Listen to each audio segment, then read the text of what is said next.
What is up, mayong adlaw niyo, no? So for today's vlog, magtawag dito og vlog sa motor sa atong amigo. Kay aso na kayo, kas na kayo og asiti. So kani dire ato nang gihinluan.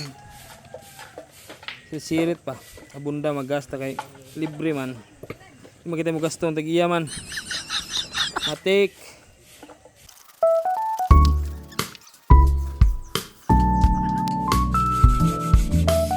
So karon mga idol, giluan ng giliha lang nako ang black kay aron tanggal ang mga namilit nga mga gasket.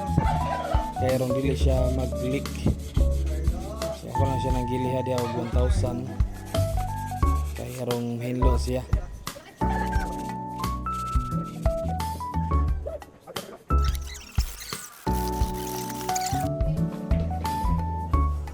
Karon na magtaw-tawog base gasket.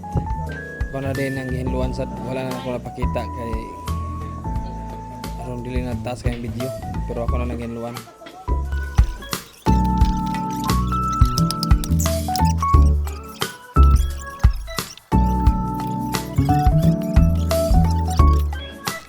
Ako lang gibutangan og oil ang iyang piston kaya aron nagsalpak amloy na siya. Yan igandar sad niya lubricate dayon ba dili siya magagasgas sa block.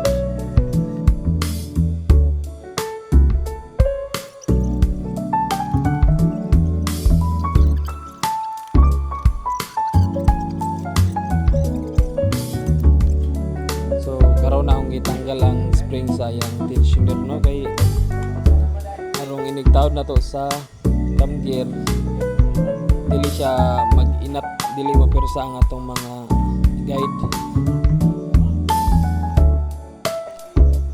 So usa day mo mag-tawd sa kuan yang cam gear, i-tap mo una ang timing. Kita na nimo sa flywheel na 30. So ana nimo ibutang matama na siya timing mark.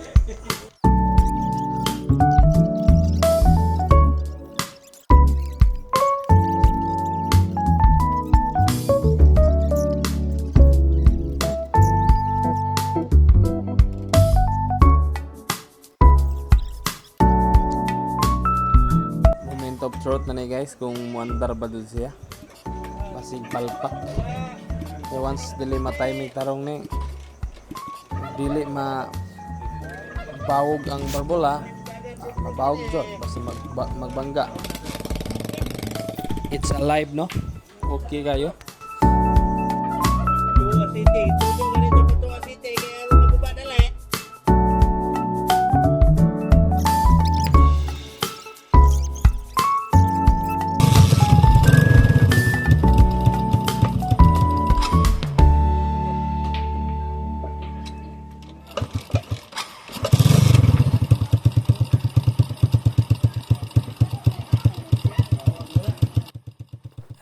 Kay bomo kung isa ka bang oil sa head inyo lang wag ganang nut dire kita ninyo na mga gas ang aceite oil ganda rin makina inyo lang wag gan